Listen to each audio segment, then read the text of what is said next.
அஸ்ஸலாமு அலைக்கும் வரஹ்மத்துல்லாஹி தஆலா வபரகாத்துஹு. அன்பிற்குரிய சகோதரர்களே, நபி ஸல்லல்லாஹு அலைஹி வஸல்லம் அன்னவர்கள் அத்துணைக்கும் வழிகாட்டி இருக்கிறார்கள். நாம் ஒவ்வொரு நாளும் உணவு உண்ணாமல் வாழ முடியாது. அந்த உணவு எப்படி இருக்க வேண்டும், எப்படி அமைய வேண்டும் என்பதற்கும் அற்புதமான வழிகாட்டுதலை தந்திருக்கிறாங்க. இன்னைக்கு நிறைய நோயால் அவதிப்படக்கூடிய மனிதர்கள், அன்பிற்குரியவர்களே, ரசூலுல்லாஹி ஸல்லல்லாஹு அலைஹி வஸல்லம் சொன்னாங்க, தொப்பையை வளர்த்துக் கொள்பவன் என்னை சார்ந்தவன் அல்ல, பக்கத்து வீட்டார் பசித்திருக்க தான் மட்டும் உண்பவன் உண்மை முஸ்லிமும் அல்ல. இப்படி நிறைய தகவல்களை சொல்லி இருக்கிறாங்க.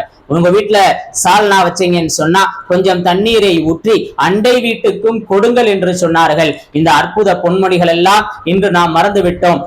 மாளிகைகளில் வாழ்கின்ற நாம், நவீனங்களுக்கு அடிமைப்பட்டு கிடக்கக்கூடிய நாம் அண்டை வீட்டை பற்றி அறிவதே இல்லை. ஆக அன்பிற்குரியவர்களே, நமது பக்கத்து வீட்டுல இருக்கிறவங்களுடைய நிலை என்னன்னு தெரியறது இல்ல.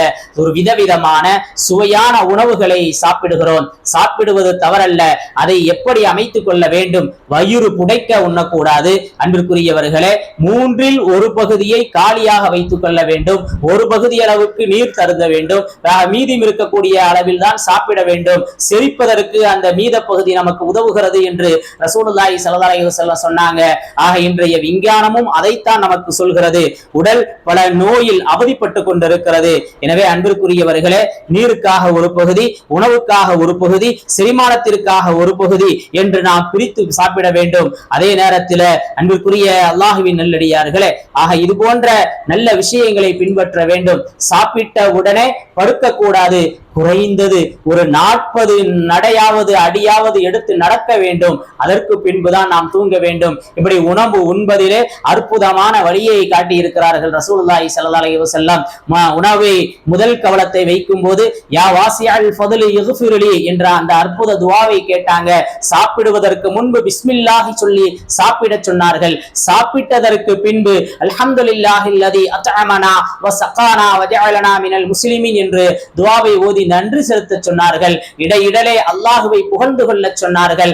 சாப்பிடும் போது சுப்ரா விரித்து தரையில் அமர்ந்து சாப்பிட வேண்டும்.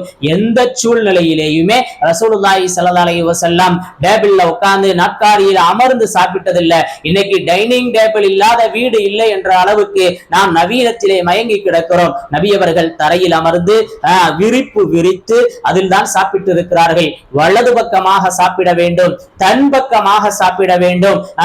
நடுப்பகுதியிலே பரக்கத் இறங்குகிறது என்று சொன்னார்கள் ரசூலுல்லாஹி ஸல்லல்லாஹு அலைஹி வஸல்லம். அதிக சூடாக சாப்பிடக்கூடாது. வெதுவெதுப்பான சூட்டில் தான் சாப்பிட வேண்டும். சாய்ந்து கொண்டு சாப்பிடக்கூடாது. உணவை குறை கூறக்கூடாது என்றும் சொன்னார்கள். இன்னைக்கு எங்க சாப்பிட்டாலும் சரி, அந்த உணவை பற்றி குறை பேசுகின்ற பழக்கம் நம்மில் இருக்கிறது.